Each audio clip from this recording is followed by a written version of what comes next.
시작 전에 잠시 안내 말씀드리겠습니다. 먼저 휴대폰의 전원을 반드시 꺼두시기 바랍니다. 본 공연은 무대 위에 작은 공간에서 진행되고 있습니다. 휴대폰 진동 소리조차도 옆 사람의 공연 관람에 방해되고 있으니 꼭 전원 꺼두시기 바랍니다. 또한 공연 중 사전에 협의되지 않은 녹음 및 촬영은 엄격히 안 됩니다. 가장 중요한 비상시 대피 요령을 안내드리겠습니다. 화재, 침수, 지진 등 위급 상황 발생 시 입장하신 문으로 뒤편에 서 있는 안내원들의 지시에 따라 침착하게 이동해 주시기 바랍니다. 지금부터 약 100분간 진행될 씹을거리를 가져오세요는 전문 배우들이 하는 공연이 아닙니다. 앉아 계신 관객 여러분들처럼 진짜 일반인들의 이야기입니다. 출연자들의 이야기에 귀 기울여주시고 많은 응원과 격한 박수 부탁드립니다.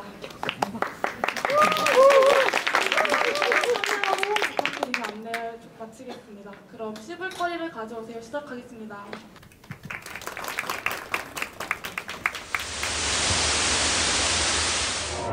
근데 원래 여자들이 참 딱 봐도 말을 잘하는 것 같아요. 이거 없어도 작은 보이세요? 네.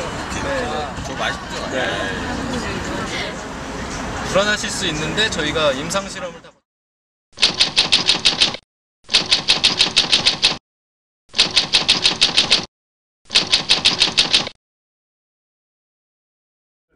아줌마 기술도 없으면서 가게는 왜 해요? 홍대에서 보내는 돈이 그거밖에 안 돼?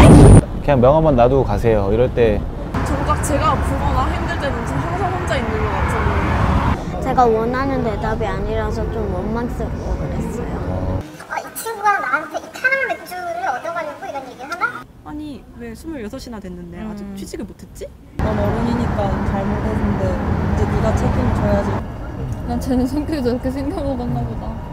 돈을 내고도 원하는 거를 들을 수가 없어요. 그래 알겠어 고마워. 근데 제가 그걸 울면서 막 얘기를 했거든요.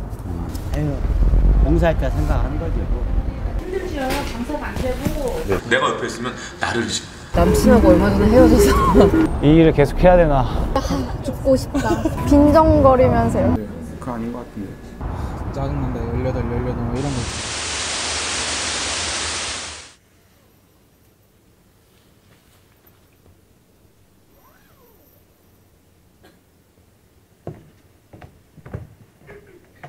안녕하십니까. 저는 이나영이라고 합니다. 네.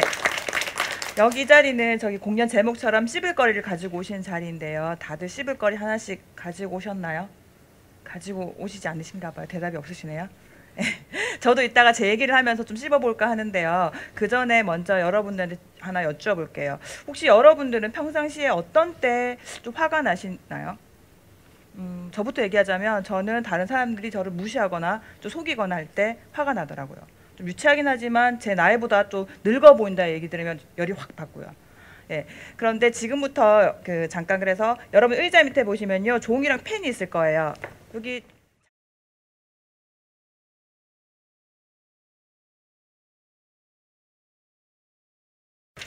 네. 종이와 펜을 드리는 이유는 자, 안에 또 네모 박스가 있을 거예요. 이 안에다가 뭘 적으라고 저희가 이걸 준비했는데요. 어떤 내용을 적냐면 최근에 가장 화났던 상황을 구체적으로 생각해 보시고 그 내용을 적어주시면 되세요. 준비되셨어요? 네. 네, 자 그럼 시작해 보겠습니다.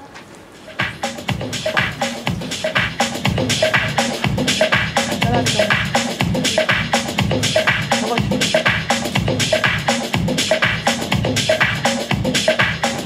5, 4, 3, 2, 1 던져주세요.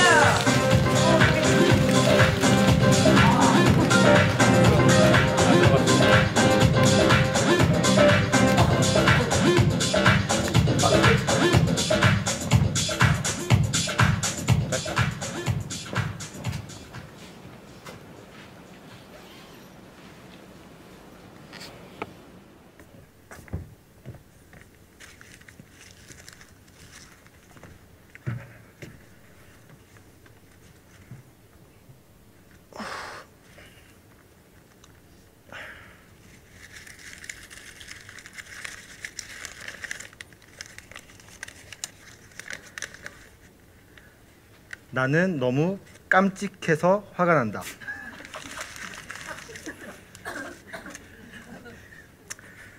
예, 안녕하세요. 저는 대학병원에서 레지던트 2년 차로 일하고 있는 허경혜라고 합니다. 치과 의사인데요. 여기 씹을거리를 가져오세요에 이제 빡치는 일이 있으면은 가지고 오라고 해서 이렇게 나오게 됐습니다. 반갑습니다. 의사라고 하면은 이제 아무래도 환자를 치료하는 직업이니까 좀 이렇게 좋은 이미지를 갖고 계신 분들도 있을 것 같고, 반면에 좀 뭐 이렇게 과잉 진료를 한다, 아니면 뭐 너무 돈만 밝히지 않냐, 이렇게 좀 나쁜 이미지로 갖고 계신 분들도 계실 거예요. 그래서 이제 저도 이런 이야기를 이렇게 하는 게 조금 조심스럽기도 하거든요. 어떻게 보면 이제 여기 계신 분들도 다들 저의 잠재적인 환자분들이시잖아요. 근데 이 앞에서 제가 뭐 이런 얘기를 한다는 게 조금 조심스러운 면도 있어요. 근데 제가 일하는 곳이 대학병원이다 보니까 하루에도 되게 많은 환자분들을 치료하게 되거든요. 그러면은 이제 뭐 저희가 진료만 또 하는 것도 아니고 뭐 학생들 수업에 들어가거나 실습을 지도하거나 뭐 아니면 여러 가지 행정 일들도 하고 그래요. 근데 뭐 일이 아무리 많아도 의사도 결국 이제 서비스업이잖아요. 그래서 항상 환자들에게 친절하게 돼야 되니까 뭐 그런 부분에서 오는 스트레스가 조금 있는 것 같아요. 어떤 환자가 제일 힘들어요? 가끔 가다가 이제 본인 예약한 날짜나 시간을 착각하시고 아예 다른 날 이제 오시거나 아니면 이제 몇 시간씩 늦게 오셔서 떼쓰시는 분들이 가끔 계시거든요. 며칠 전에도 이제 저는 이제 진료를 하고 있었는데 한 2-3시간 정도 이제 본인 예약 시간보다 이제 늦게 오신 분이 계셨어요. 근데 이제 저는 뭐 이미 다른 진료를 하고 있고 뒤에도 예약 환자들이 쭉 있기 때문에 지금 당장 봐드릴 수가 없고 이렇게 조금 기다리시거나 해서 나중에 봐드리겠다 이렇게 말씀을 드렸는데 뭐 그거를 이제 받아들이시지 않으시고 무슨 소리냐, 나는 지금 맞게 왔는데 뭐 목소리를 높이면서 이제 뭐 우기시는 거죠.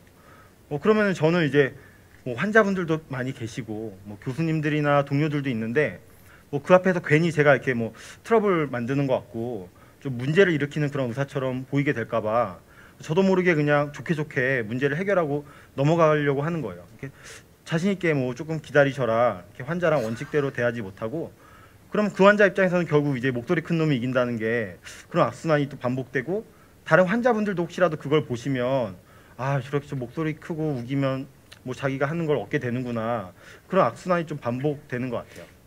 또 어떤 환자가 힘들어요? 요새는 워낙 이제 인터넷이 발달해 있어서 많이들 이제 본인이 어디가 아프신지 치료 방법이나 병명 같은 거를 다 알아가지고 오세요. 그러면 저도 이제 어떤 면에서는 그게 편하거든요. 이제 본인이 어떤 치료를 받으셔야 되는지 알고 계시면 뭐 저도 이제 그것대로 치료를 해드리고 그게 맞으면 좋은데, 가끔 가다가 이제 잘못된 치료 방법을 알고 오셔서는 이제 우기시는 경우가 있어요. 얼마 전에도 이가 조금 깨져서 오셨는데 그럴 때는 이제 이를 이렇게 뭐 좀 떼우거나 아니면 이제 신경 치료를 하고 씌우면은 이제 잘 쓰실 수 있는데 요거를 이제 뽑아달라고 하시는 거예요. 이가 조금 깨졌으니까. 근데 사실 그거는 이제 제 입장에서 올바른 치료 방법이 아니거든요. 그리고 우리가 뭐 손가락이 조금 뭐 아프거나 문제가 있다고 해서 뭐 팔을 잘라내거나 그러진 않잖아요. 마찬가지로 저도 아무리 환자분이 원하셔도 제가 생각하기에 올바르지 않은 치료 방법을 하는 거는 저는 의사라고 생각하지 않거든요. 근데 이제 더 제가 화가 나는 건 뭐냐면, 그럴 때 이제 환자분 앞에서 이렇게 딱 당당하게 아니 이거는 지금 올바른 치료 방법이 아니다 이렇게 설득하지 못하고 원칙을 정확히 말씀 못 드리는 그런 제 모습에 더 화가 나는 거예요. 그래서 문제를 키우지 않고 그냥 이렇게 넘어가게 되고, 그런 모습이 제가 무능해 보이고 좀 답답하고 화가 나게 되는 것 같아요. 그럼 화났을 때는 어떻게 풀고 계시죠? 저는 이제 평소에 만화책을 좋아해서 이 만화책 보면서 스트레스 많이 푸는데, 뭐 이제 제가 진료하다가 만화책을 볼 수는 없으니까 그럴 때는 그냥 이렇게 병원 나와서 산책하듯이 한 바퀴 돌아요. 병원 주변 한 바퀴 돌다 보면 다른 사람들 왜 괜히 다 행복해 보이고 또 실제로 이렇게 행복해 보이는 분들 마주치면 한숨도 나오고 나만 힘든가 보다 뭐 이런 생각도 들고요. 이렇게 구석으로 산책 다니다가 병원 뒷구석 같은 데 들어가서 소리도 한번 질러요. 잘해드리려고 하는데 왜 저러시나, 뭐 한번 한숨 쉬고 또 다시 나와서 와이프한테 전화도 거는 거죠. 뭐 집에 전화 걸어서 오늘 이런 일이 있었다 이렇게 막 쏟아내고 그러면은 이제 와이프가 얘기를 잘 들어주고 편을 들어주거든요. 근데 이제 제 편이 아니라 또 환자 편을 들어주는 거예요. 그럼 이제 저는 더 빡치죠. 믿을 건 와이프밖에 없는데 내가 지금 누구 와이프한테 전화한 거지? 너마저 왜 그래? 막 이렇게 더 화를 내게 되고, 근데 이제 한편으로는 또 와이프 얘기를 듣고 보면 다른 사람 얘기를 듣게 돼서 저렇게 생각할 수도 있겠구나 뭐 그런 생각도 들어서 또 좋은 것 같아요.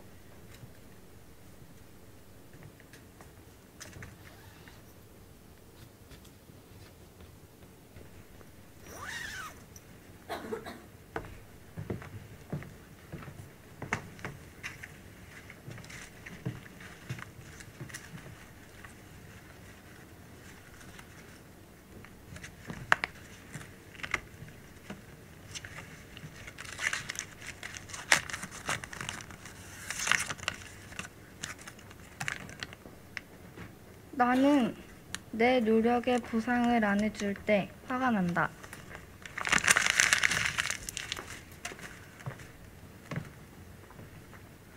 안녕하세요. 저는 김포에서 온 중학교 2학년 김나영이라고 합니다. 반갑습니다. 저는 다른 사람들보다 부끄러움을 좀 많이 타는 편이라서 제가 이런 무대에 익숙하지도 않고 지금도 많이 떨리는데요. 제가 꿈이 가수라서 언젠간 이 부끄러움을 견뎌야 된다고 생각하고 참여하게 되었습니다. 요새 화나는 일이 있었어요? 네, 저는 최근에 있었던 일인데요. 저번 주 일요일에 이 씹을거리를 연습하고 있었는데 남자친구한테 카톡이 온 거예요. 헤어지자고 하더라고요. 근데 더 어처구니가 없는 게요. 사귀는 게 사귀는 것 같지가 않다고 헤어지자고 하는 거예요.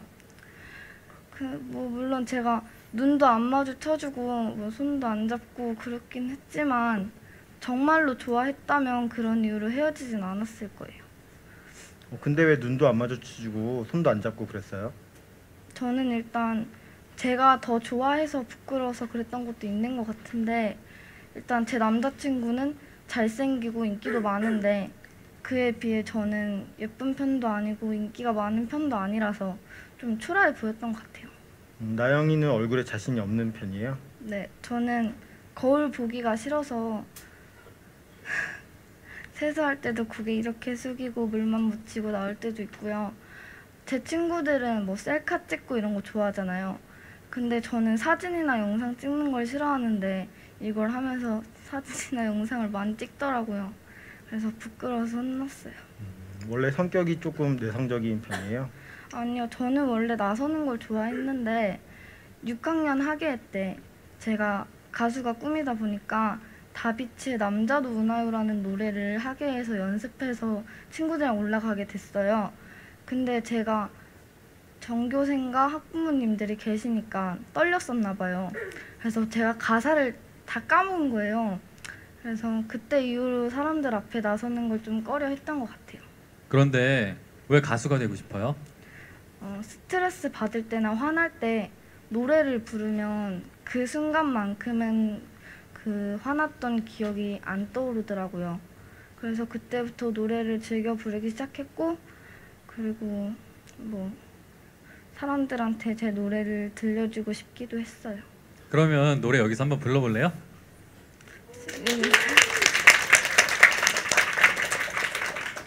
벽 보고 불러도 될까요?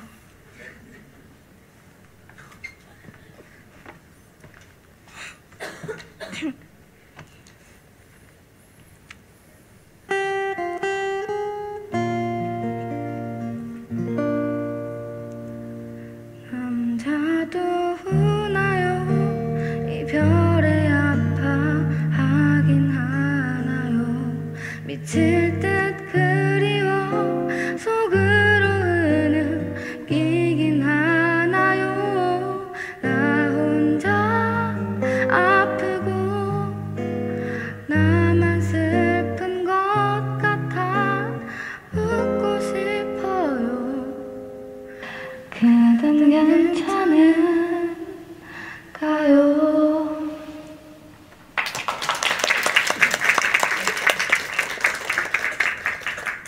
제 노래 어떻게 들으셨어요? 전 세상에는 저보다 노래 잘하는 사람도 많고 예쁜 사람도 많고 끼가 많은 사람도 많아서 저는 조금 더 연습해야 될 것 같아요.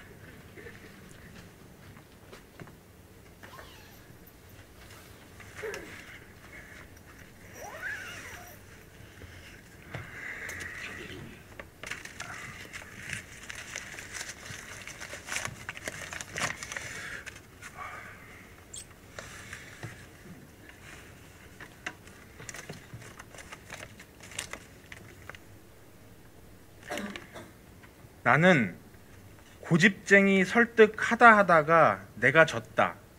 니 똥 굵다.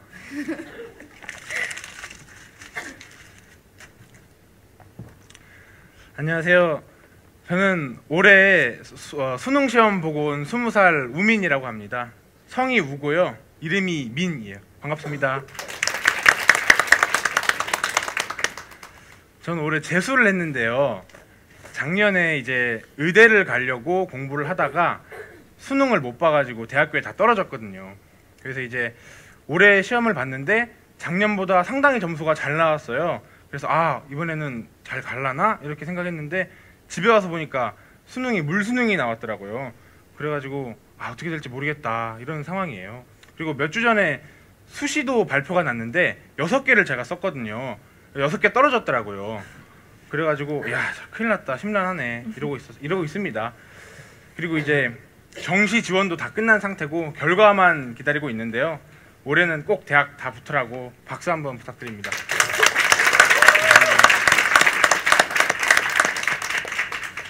오빠는 재수하면서 화나시는 일 있었어요? 재수하면서 화나는 일 있죠. 이 중에 재수나 삼수 하신 분 있을지 모르겠는데 일단 기본적으로 재수생들은 항상 화가 나 있습니다. 공부하다가 배가 고프면 화가 나고 밥을 먹어서 배가 부르면 그것 때문에 또 화가 나고 이런 게 재수 생활인데요. 저한테 이제 이런 자리에서 화가 나는 이야기를 하려면 2개를 하고 싶은데 첫 번째 거는 이제 수험생들을 바라보는 주위 어른들의 시선이나 뭐 태도에 대한 거예요. 그러니까 간단히 말하자면은 네 결과를 네가 통제해라 이런 태도인 거죠. 수험생한테 결과는 시험 성적이잖아요. 근데 솔직히 다들 아시겠지만 시험 성적이 그 사람이 투자한 노력에 정비례하는 건 아니에요. 운이란 것도 상당히 많이 작용을 하니까요. 그런데 이제 제 주위에 계신 어른들은 항상 이렇게 말을 하시더라고요. 네가 투자한 만큼 성적은 나오게 되어 있어. 이렇게요.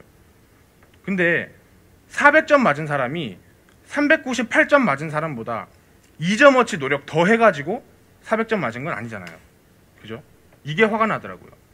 그리고 두 번째는 저 자신한테 조금 화가 난 건데요. 이게 좀 더 큰 것 같아요. 제가 어렸을 때 부모님이나 선생님들한테 칭찬 듣는 걸 되게 좋아했거든요. 그래서 이제 공부도 열심히 했고 나름 다른 친구들보다 성적도 잘 나왔던 것 같아요. 그래서 그런지 부모님이나 뭐 선생님이나 항상 의사 하라고 하시더라고요. 너 공부 잘하니까 의대 가면 좋겠다. 야, 의사만한 직업이 없어. 이렇게요. 그래서 의대를 꿈으로 공부를 해왔고 재수까지 했죠.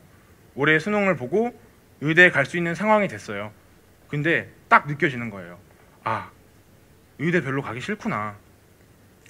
의사라는 꿈이 제 마음속에서 제가 찾아낸 꿈이 아니라 누군가한테 약간 바통 터치 받듯이 넘겨받은 꿈이라는 걸 느꼈어요. 그때 속이 좀 상하더라고요. 제 친구들은 뭐 이미 대학 가서 다 잘 지내고 있는데 저는 힘든 수험 생활을 1년 동안 더 했잖아요. 그리고 다른 사람들의 욕심이나 기대 때문에 제가 저 스스로를 고생시킨 게 그게 좀 자신한테 화가 나는 것 같아요. 주변 기대에 대해서는 생각하지 않고 본인의 미래를 선택할 수는 없나요? 주변 기대에 생각 않고 제 길만 가는 것도 멋진 길인데요. 솔직히 말해서 주변 사회의 시선을 무시할 수 없는 게 현실인 것 같아요. 제가 하고 싶은 거를 딱 못하게 바로 막는 게 뭐 부모님이다, 선생님이다 이렇게 콕 집어서 말할 수는 없어요. 근데 사회 전반적인 그런 분위기라던가 그런 느낌이란 게 있잖아요. 야, 공부 잘하면 당연히 사자 들어가는 직업을 해서 그렇게 살아야 성공적이고 행복한 인생 아니냐?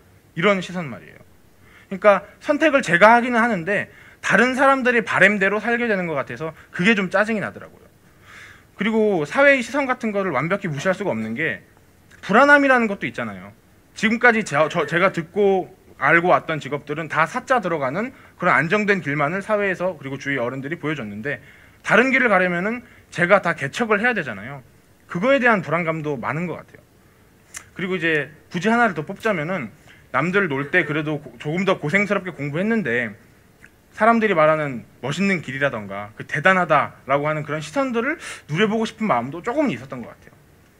그러면 오빠는 마음대로 하라고 하면 뭐 하고 싶어요?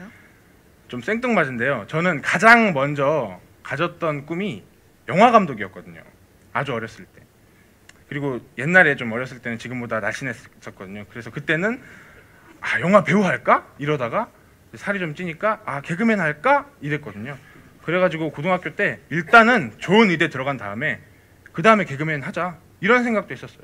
그때 이런 생각 저런 생각 많이 해봤는데 이렇더라고요. 의대에 가면은 몇 살 때 뭐 할 것 같고 그 다음에 뭐 할 것 같고 뭔가 길이 보이더라고요. 근데 다 때려치우고 개그맨 해야지 하고 하면은 그 다음이 안 보이더라고요.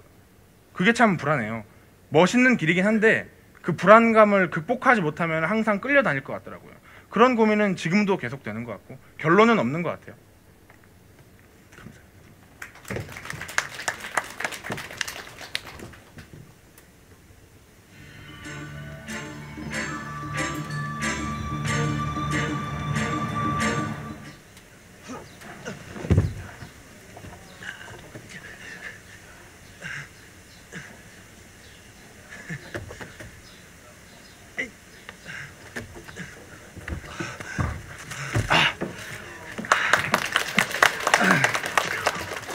안녕하세요. 연극 배우 전청일입니다.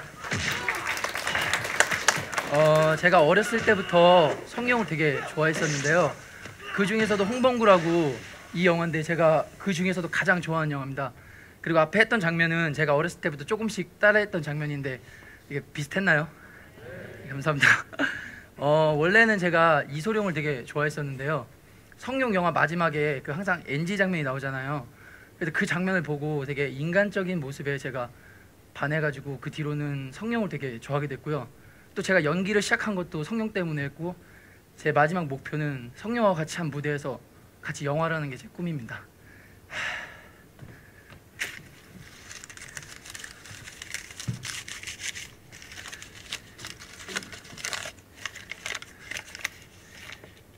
다름과 틀림의 차이를 모르고 자신의 이야기만이 옳다고 말하지 않기.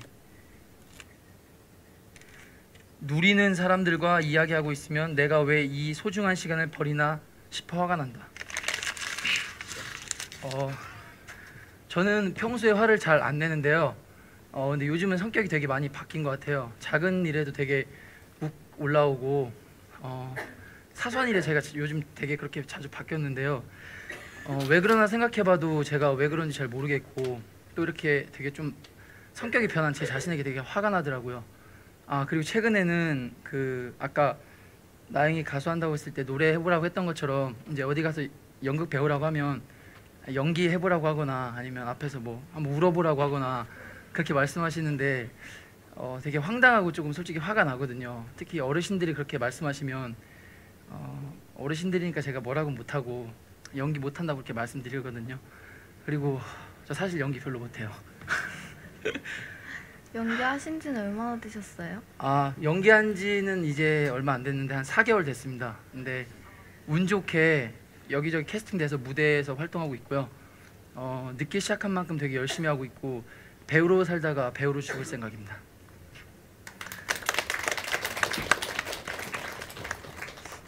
안녕하세요. 한국예고 2학년 연기전공 배수연입니다.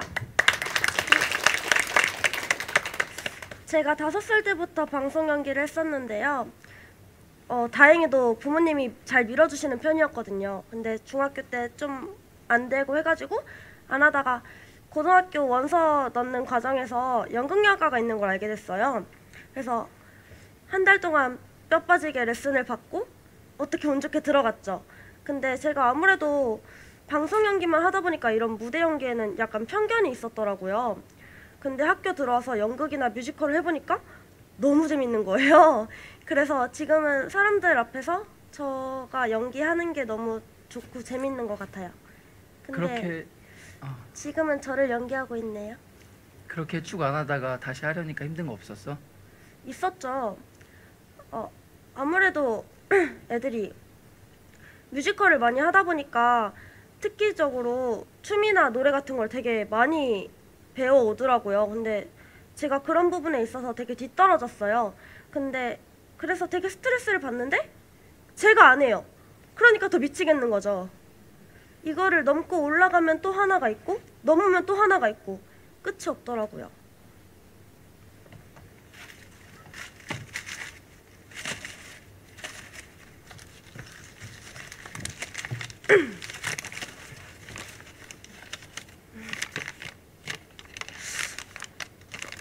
네가 2살 언니라고 정신 연령도 나보다 높은 건 아니지.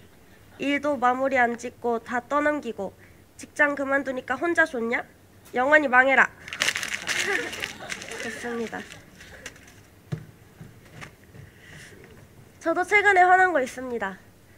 원래 남자분들은 멀티가 안 되시나요? 안 되세요? 안 되시나요? 제가 남자친구가 있는데요. 저랑 같이 연기 전공을 하는 친구예요. 근데 같이 공연을 하다 보면은 그 친구는 저보다 조금 열심히 하는 친구라서 저한테 신경을 안 써주더라고요. 그래서 좀 섭섭해요. 같이 연기하는 입장에서 이해해 줄 수 있지 않나요? 같이 연기를 배우는 입장으로선 이해가 됐는데 여자친구로선 이해가 안 됐죠. 근데 이제 다 풀려서 괜찮아요. 힘든 일이 또 있어요? 힘든 거라기보다는 이거는 고민인데 제가 어렸을 때부터 연기를 해왔던 것도 있고 배우라는 직업이 진짜 매력 있는 직업이라서 좋기도 한데 제가 이것만 배워왔으니까 이게 익숙하고 이거밖에 할 수 있는 게 없어서 이 길을 가는 건가 싶은 생각이 솔직히 되게 많이 들더라고요.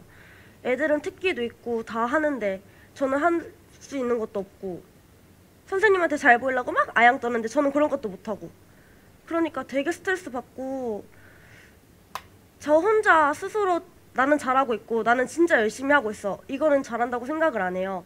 남들도 똑같이 아 얘는 정말 열심히 하고 있구나 이렇게 생각을 해야지 잘한다고 생각을 하거든요. 그런 것 때문에 되게 고민이 많은 것 같아요. 자기만 잘하면 되는 게 아니라 다른 사람들의 인정이 중요해요? 네. 저는 저한테 코멘트를 안 해주시면은 저한테 관심이 없는 것 같아요. 그래서 차라리 욕이든 칭찬이든 그냥 막 던져주시는 게 괜찮은 것 같아요. 그럼 만약에 무인도에서 수십 년 동안 피나는 연습을 해서 연기의 신이 됐어요. 그래도 그거 연기 잘하는 거 아니에요?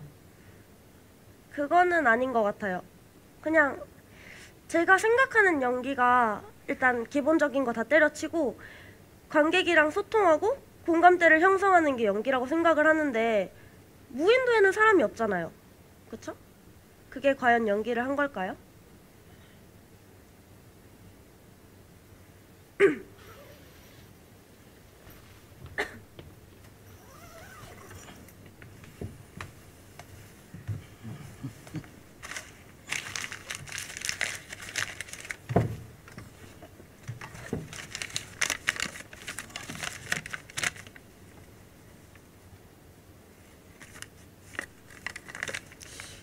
쌓여있던 오해들을 뒤늦게 알게 되었다. 사람과 사람의 관계는 어려운 것 같고 그때는 나만 몰랐던 사실을 뒤늦게 알았을 때 화난다.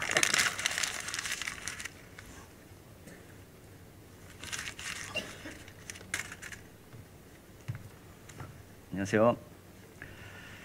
저는 대학에서 철학을 가르치고 있는 김석이라고 합니다. 제가 연극을 좋아해서 이렇게 연극을 자주 보러 다니는 편인데 무대 배우로서 서본 거는 이번이 처음입니다. 그래서 상당히 긴장도 되고 오히려 강의가 훨씬 연극보다 쉬운 것 같아요. 제가 철학을 공부했다고 하니까 혹시 철학하면 되게 추상적이고 막 어렵고 막 뜬구름 잡는 얘기를 하는 학문이 아닌가 이렇게 생각하시는 분들이 계실지 모르겠는데요. 철학이라는 것은 우리가 살면서 부딪히는 여러 문제들을 풀 수 있도록 그리고 질문을 던져볼 수 있도록 그리고 그걸 가지고 씨름하면서 새로운 어떤 지혜를 얻을 수 있도록 도와주는 학문이라고 생각합니다. 그러니까 예를 들어서 우리는 어떻게 살아야 되는가, 뭐 행복이란 무엇인가, 뭐 아름다움이란 것은 어떤 것인가, 뭐 이런 문제들이죠. 요즘 이제 잘 나가시는 어떤 분들 중에서는 스님들처럼 시원시원하게 답을 주시는 분들도 계시지만 저는 저 철학자의 기본 임무는 답을 주는 것보다는 질문을 던질 수 있게 해주는 거라 이렇게 생각을 합니다. 그리고 저는 특히 철학에서도 프랑스 현대 철학 그 중에서도 자크 라깡이라는 사람을 주제로 공부를 했습니다. 뭐 라깡이라는 이름을 뭐 처음 들어보셨을 수도 있는데 중요한 건 아니고 프랑스 철학이 굉장히 이렇게 주체에 대해서 비판적인데 주체의 문제에 굉장히 매달리는 철학자고 또 욕망을 많이 얘기하는 철학자입니다.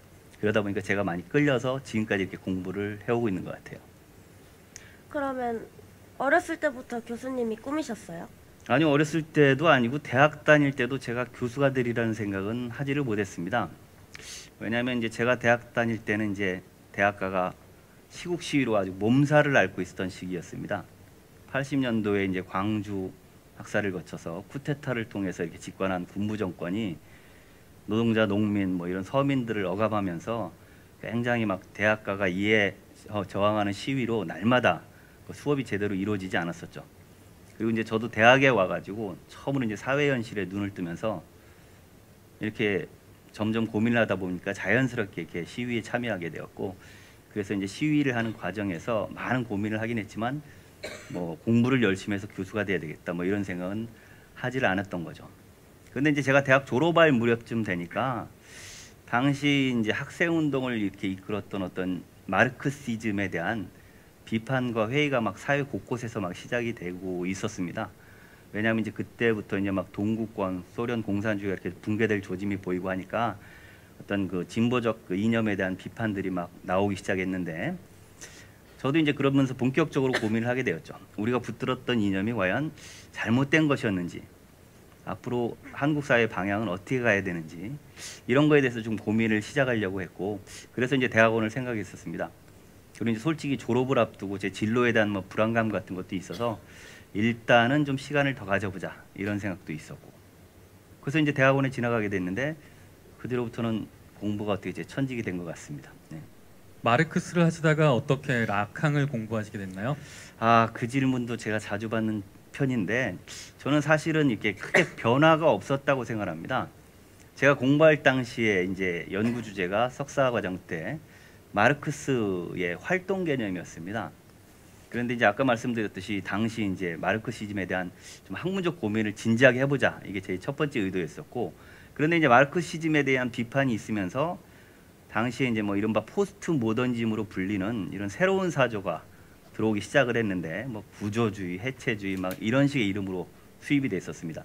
거기에 대해서도 제가 이제 관심이 있었지만 일단은 인간이 사회 속에서 그리고 역사적 맥락에서 자기가 하는 어떤 실천에 대해서 좀 고민을 해보자. 그래서 마르크스의 활동 개념을 가지고 이제 연구 주제를 삼아서 석사 논문을 썼고, 그 다음에 이제 프랑스 본토에 가서 한번 프랑스 사상에 대해서 직접 씨름을 해보자. 그래서 이제 유학을 가게 됐죠. 그러다 보니까 이제 여러 사조가 있었는데 그 중에서도 락강이 욕망에 대해서, 주체에 대해서 얘기를 하는 걸 알고 이제 그쪽을 연구 주제로 삼았기 때문에 사실 욕망이나 뭐 활동이나 인간의 어떤 본질적인 자기 실현이라는 측면에서는 똑같거든요. 그러니까 저한테 있어서는 뭐 지평이 조금 바뀌긴 했지만 뭐 공부의 영역이 크게 바뀐 거 이런 거는 아니다라고 할 수가 있죠. 네.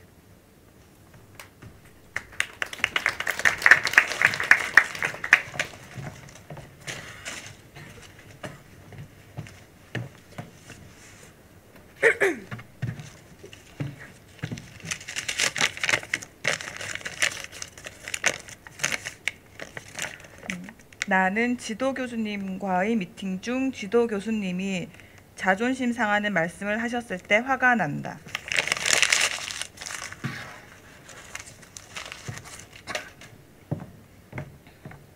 안녕하세요. 시작 때 인사드렸던 이나영입니다. 저도 박수. 네, 이번에는 제 얘기를 좀 해보려고 나왔거든요. 네, 저는 지금 사회복지사로 일을 하고 있고요.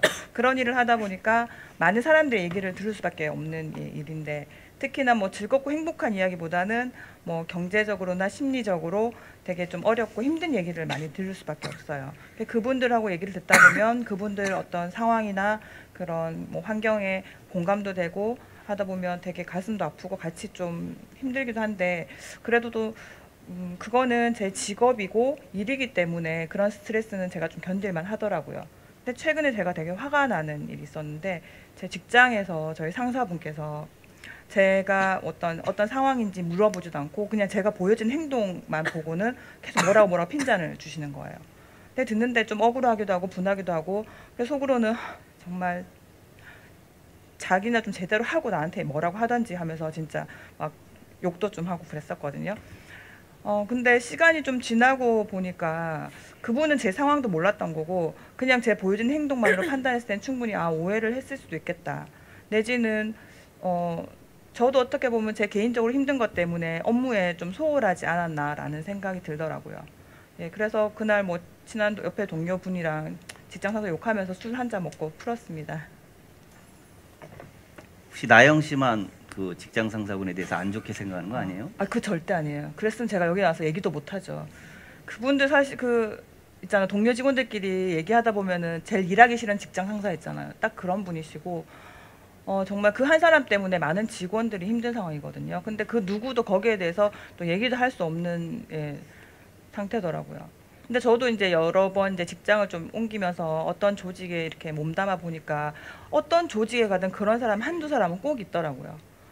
그래서 저도 이제 그런 경험들이 자꾸 쌓이다 보니까 저 나름은 어떤 사람과 관계하는 방법을 찾아가는데, 어떤 조직이나 직장에 갔을 때 제가 사람을 만나면 나랑 잘 맞는 사람과 맞지 않는 사람으로 구분을 하더라고요. 그래서 잘 맞는 사람은 개인적인 관계도 하고 뭐 친밀하게도 만나고 자주 만나고 얘기도 하지만, 그렇지 않은 좀 전에 얘기했던 건 저희 직장 상사 같은 분과는 업무적으로만 이제 일을 할 뿐이지 개인적인 거나 사적인 관계는 전혀 하지 않으면서 제가 이제 조직 관계를 조직 생활을 하더라고요. 그런 걸 봤을 때 저도 저 나름대로 조직 사회나 사회 생활을 잘 유지하기 위해서 저 나름의 어떤 방법을 찾아가고 있지 않나 생각이 되었습니다.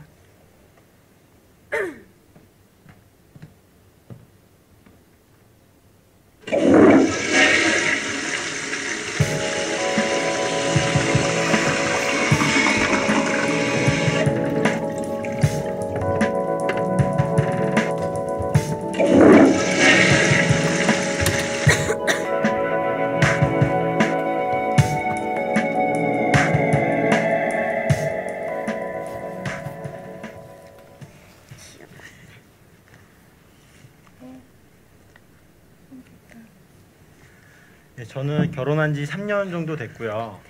태어난 지 8개월 된 딸아이가 한 명 있거든요. 사진 한번 보여드릴까요? 보고 싶지 않으세요? 예, 딸 키워보신 분들은 다들 아시겠지만 하루하루 막 애교가 너무 늘어가요. 예. 저랑 안 닮았다고요? 누가 그러셨지? 예. 애기가 뭐 누가 애교를 가르쳐주지 않았는데도 너무 애교가 막 많아져서 저도 뭐 애기 보는 맛에 요즘 사는데요. 아침에 저보다 한두 시간 정도 애기가 먼저 일어나거든요. 일어나서 제 얼굴에 막 올라타요. 저는 아직 잠들어 있는데 일어나라고 막 얼굴을 막 깨우는 거예요.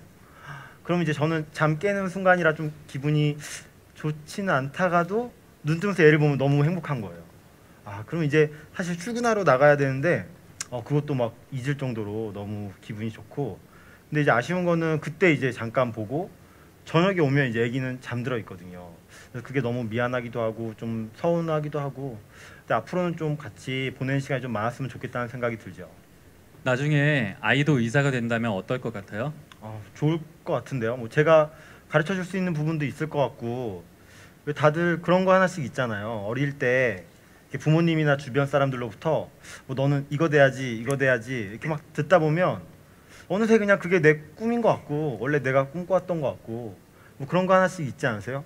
그래서 저도 미리부터 조금 이렇게 세뇌시켜 놓을까 뭐 이런 생각을 하고 있거든요. 이건 농담이고요. 뭐 꼭 의사가 아니더라도 자기가 하고 싶은 거 잘 찾아서 했으면 좋겠어요. 어렸을 때부터 의사가 되고 싶었어요? 저요? 그건 아니고요.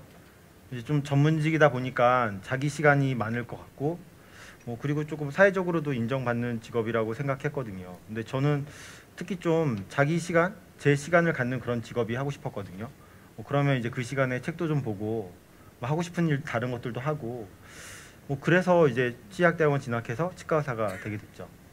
그럼 지금은 본인이 원하는 걸 얻으셨나요? 저는 뭐 공부할 때는 그냥 대학병원 가면 다 그렇게 되는 줄 알았어요. 의학 드라마들 많이 보시죠. 의사들 보면 맨날 연애만 하고 시간도 많고 놀러 다니고, 저도 이제 그런 생각도 없진 않았는데 막상 와서 보니까 전혀 안 그런 거예요. 나중에 개원하면 조금 달라질까? 그런 생각도 해봤는데 요즘 뭐 선배들 보면 일주일에 3-4번씩 야간 진료도 하고 토요일도 늦게까지 일하고 그러거든요. 그래서 그런 부분은 앞으로도 좀 계속 고민이 될 것 같아요. 만약에 지금 의사가 아니라면 어떤 거 하고 싶으세요? 소설가? 네.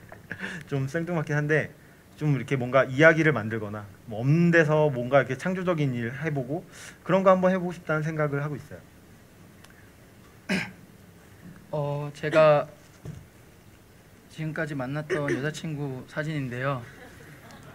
제가 일기장을 다 보니까 지금까지 한 200명 정도 만났던 것 같아요. 근데 그 중에서도 제가 그래도 만난 동안은 되게 좋아하지 않았나 하는 여자친구 사진 이렇게 보관해 두고 있습니다. 제가 한번 보여드릴게요. 그리고 지금 이 노래는 제가 되게 좋아하는 노래인데요. 노래방에 가서도 되게 많이 불렀던 것 같아요. 제가 한번 불러보겠습니다.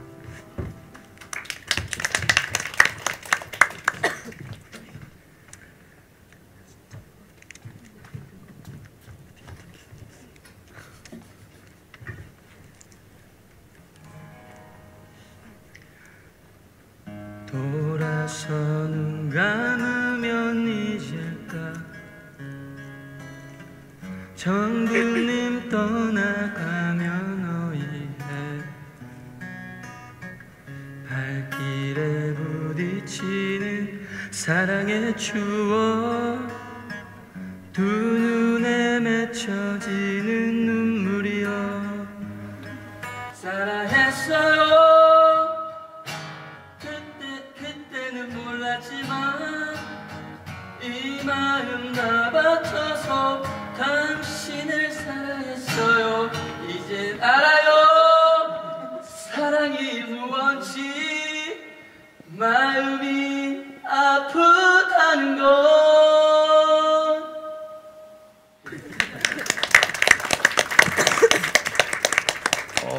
제가 이 여자 만나고 저 여자 만나고 바람을 되게 많이 폈는데요. 지금 여자친구 만나면서도 한 3번 정도 걸린 것 같아요. 근데 지금 여자친구가 너무 착해가지고 그러니까 어머니는 이제 이런 여자랑 결혼해야 네가 되게 행복할 거라고 하는데 결혼 생각은 제가 없네요. 이런 여자라면 정착할 수 있겠다 하는 이상형은 있어요? 있었는데요. 제가 최근에 헤어졌는데 9개월 정도 만났는데 물론 지금 여자친구 만나면서 바람폈던 여자친구는 일단 나이도 되게 어렸고 얼굴도 예뻤고요.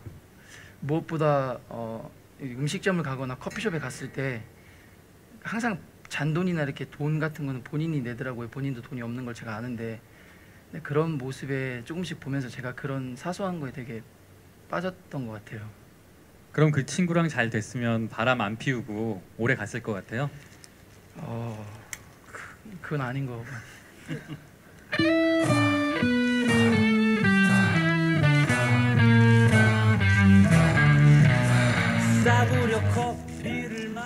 이 CD는 제가 가장 소중하게 아끼는 장기하와 얼굴들의 첫 번째 CD예요. 한번 보여드릴게요. 비닐 뜯지 말고 오세요. CD 상처하니까. 이게 구할 수 없는 희귀한 앨범이거든요. 제가 지금 제일 좋아하는 가수가 장기하인데요. 뭐 팬클럽 가입은 물론이고 뭐 정기 공연 사실 지금 오늘 이번 주말에 계속 정기 공연하는데 그거 못 가고 여기 와서 되게 화는 난 상태인데요. 뭐 공연은 가고 그리고 공연을 갈 때 맨 앞자리에 사수를 해야 돼서 티켓 오픈할 때는 늘 점심시간 때도 이제 밥도 안 먹고 클릭하고 있고 요즘에 그렇게 살고 있는데 이 장기하를 좋아하게 된 건 2008년 여름이었을 거예요. 이 앨범이 처음 나왔던.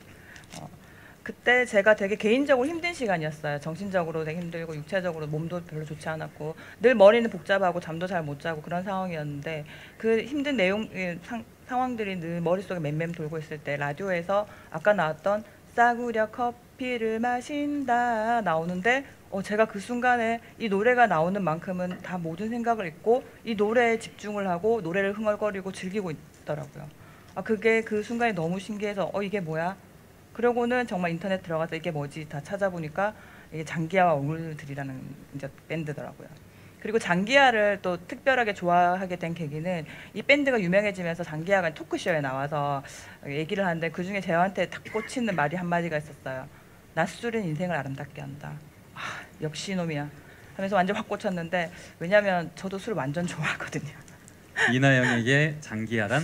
최근에 저희 직원들끼리 이제 서로 간에 대해서 얘기를 나눌 시간이 있었어요. 서로 간의 장단점에 대해서 얘기를 하는데 저보다 나이 한 좀 어린 직장 동료들이 저한테 그 얘기를 단점으로 얘기하는 게 쌤 사춘기 소녀도 아니고 나이도 이렇게 많은데 아직 현실에서 남자는 안 찾고 맨날 연예인만 좋아하냐고. 그것도 장기가 너무 심하게 좋아한다고. 병이라고. 그래서 제가 그 얘기를 듣는 순간 뭐 현실감을 좀 찾으라는 얘긴가라고 이제 그런 의미로 받아들였는데, 다시 한번 좀 생각을 해보니까 나이가 좀 들고 어디 나가서 사람들 만나면 남자친구 있어요? 결혼하셨어요? 이런 질문들을 받잖아요. 그런 질문들이 점점 너무 귀찮고 싫고 막 이렇게 막 지니까 어느 순간 누가 만나면 저 이상형 장기하고요, 장기하 좋아합니다 라고 하면은 주위 사람들이 저 철딱선이 없구나 라고 하고 그냥 지나가더라고요. 그래서 그런 걸 봤을 때 내가 나를 좀 그런 부분에 있어서 보호하기 위해서 장기하를 좀 방패막이 삼고 있지 않나 이런 생각을 하게 되었어요. 그러면 언니는 장기하가 사귀자면 사귈 거예요? 당연. 영광이지. 근데 누나가 아까 맞지 않는 사람이랑 관계 힘들다 했잖아요. 네. 그러면 앞으로 결혼 생각은 안 하세요? 사실 결혼을 했었어요. 한번 3년 동안의 결혼 생활 중에 그 동안에 되게 많은 일들을 겪었었고, 근데 그렇게 힘든 그 결혼 생활 중에 또 이렇게 장기하의 음악을 듣게 되고 많은 힐링을 받았는데, 그 마음이 힘들었던 만큼, 지금 생각해 보면 마음이 힘들었던 만큼 제가 제 자신을 좀 돌아보고 제 현실을 마주하는 게 좀 많이 편해졌더라고요. 그리고 사실 뭐 남자와 여자랑 사는 거, 그리고 전혀 다른 상황에서 자라온 어떤 사람들이 한 공간에서 생활한다는 게 그렇게 이제 쉬운 일은 아니잖아요. 여기 결혼하신 분도 계신데 공감을 하실지는 잘 모르겠지만, 여튼 저는 되게 좀 그게 쉬운 일이 아니라고 생각을 했거든요. 그러면서 이제 그런 와중에 다시 제가 느꼈던 거, 거기서 제가 그 힘든 시간 동안 제가 느꼈던 게 정말 소중한 게 나 자신이라는 걸 느꼈고, 이제 앞으로의 삶에 있어서는 뭐 결혼을 하고 결혼을 꼭 해야겠다, 아니면 결혼을 이제 하지 않겠다라는 게 아니라 나 자신을 지키고 나 자신을 돌보면서 내가 좀 건강하고 행복하게 살 수 있도록 살아야겠다는 생각을 했습니다. 제가 학교 졸업 공연으로 등신과 머저리라는 작품을 했는데요. 아영이라는 친구였어요. 근데 그 친구가 되게 힘든 일도 많고 상처도 많아서 거의 체념 단계에 이른 친구? 근데 마지막에 오열하는 씬이 있었는데, 제가 한 번도 경험해보지 못한 그런 느낌이 팍 튀어나온 거죠, 공연 때. 그래서 공연 끝나고 분장실에 들어왔는데도 몸에서 아영이가 안 나가서 계속 울었던 것 같아요. 그리고 그때 처음 느꼈어요. 진짜 연기 이렇게 해야 되는구나. 지금껏 다 틀리게 해왔구나. 이런 생각을 처음 한 것 같아요. 지금 이 공연은 어떤 것 같아요? 지금 이 공연은 조금 특이하기도 하고 어렵기도 해요. 제가 저를 연기하는 거니까 쉽지는 않은 것 같아요. 그리고 왜 거울 보거나 셀카 찍으실 때 제가 있잖아요, 화면에. 근데 제가 아닌 것 같은 그런 기분? 좀 특이해요. 제가 작품 하면서 시 하나를 알게 됐는데 읽어드릴게요.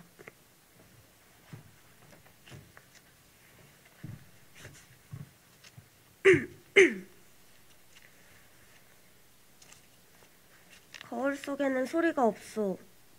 저렇게까지 조용한 세상은 참 없을 것이오. 거울 속에도 내게 귀가 있소. 내 말을 못 알아듣는 딱한 귀가 2개나 있소.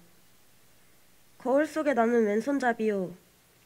내 악수를 받을 줄 모르는, 악수를 모르는 왼손잡이요.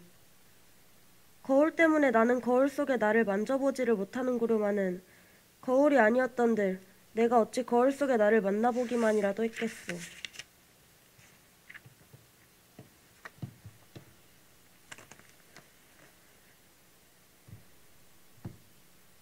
나는 지금 거울을 안 가졌소마는 거울 속에는 늘 내가 있소. 잘은 모르겠지만 외로된 사업에 골몰할게요. 거울 속에 나는 참 나와는 반대요마는 또 꽤 닮았소. 나는 거울 속에 나를 근심하고 진찰할 수 없으니 퍽 섭섭하오.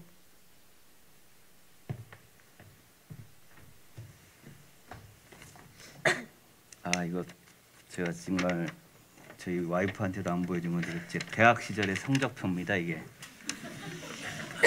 근데 여기는 보지 말고 여긴 지워졌는데 F 학점도 굉장히 많았고 학점도 좀 믿을 수 없을 정도로 이렇게 낮습니다. 아까 이제 말씀드렸듯이 대학 시절에 학생운동에 열심히다 보니까 학교 수업에 거의 들어갈 수가 없었죠.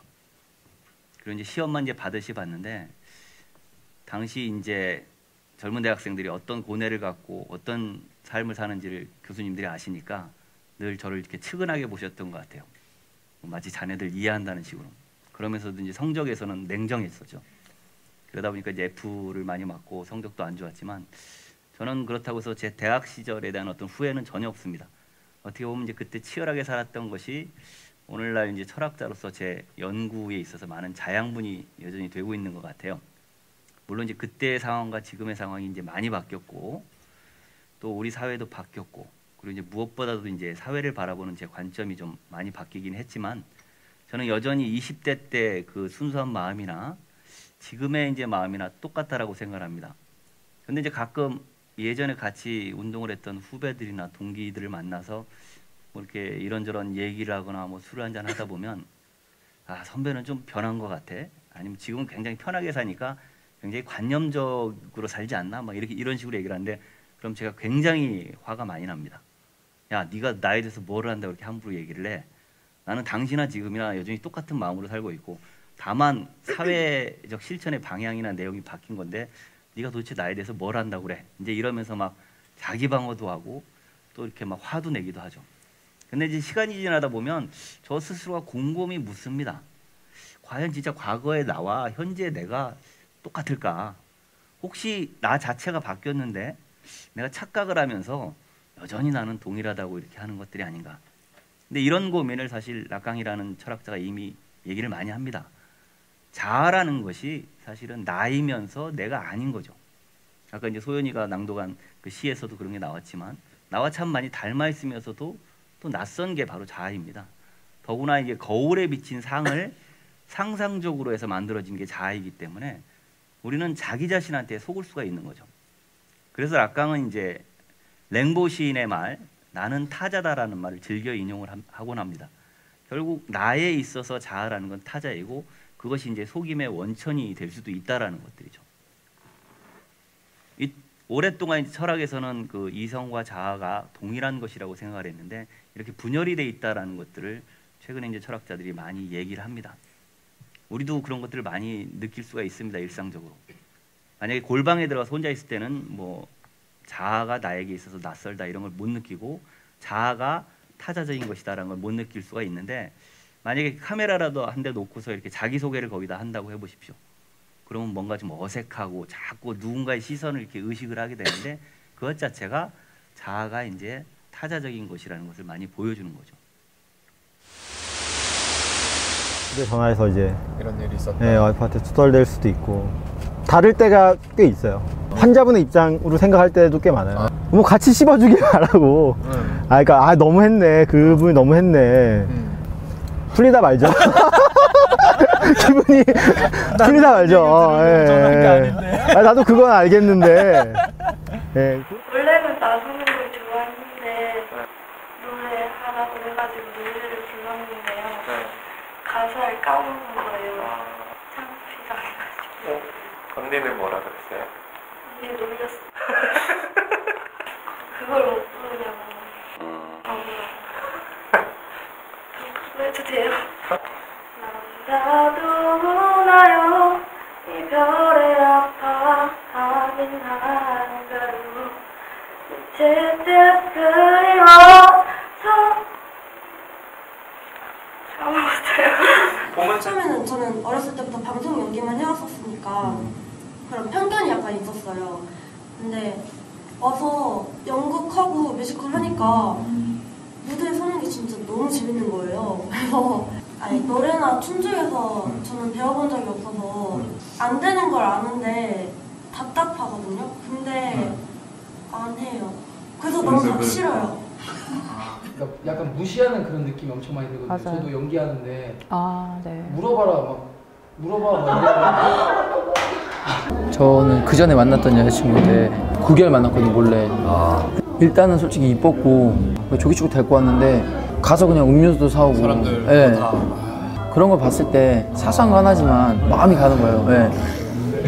아니 아닌 건 아닌데 그래서 팀장이 왜 어떻게 말씀하시고 다르고 같은 내용을 다른 방법으로 말씀하셨으면 제가 그냥 수긍하고 좀 억울하다는 그때 할 텐데 아 저 사람은 내가 저렇게 보였구나. 그랬을 때는 아 나한테도 뭔가 좀 그래 내가 요즘에 조금 안일했구나 뭐 이렇게 하면서 환기를 시키고 어쩌 그 방법밖에 없죠. 먹고 살려면. 그리고 모든 사람이 사는 궁극적인 목표는 행복이잖아요. 의사라는 꿈이 저는 약간 심어졌다기보다는 저도 사실 매력 있는 직업이라고 생각해요. 의사도. 의대 가서 의대에서 공부도 열심히 하고 싶어요. 근데 제가 말하는 거는 대학병원에서 근무하다가 뭐 근육관 뭐 하고 뭐 개인 병원 차려서 마누라 새끼 잘 키우고 이거 아닌 것 같아요. 결정적인 거 주위 사람 시선은 의식 안 하는 게 나을 것 같아요. 주위 사람 시선을 한 번이라도 의식하게 되면은 계속 의식하게 되고 한 번 딱 제가 고등학교 때 한번 딱 끊어보니까 아 그럼 편하더라고요.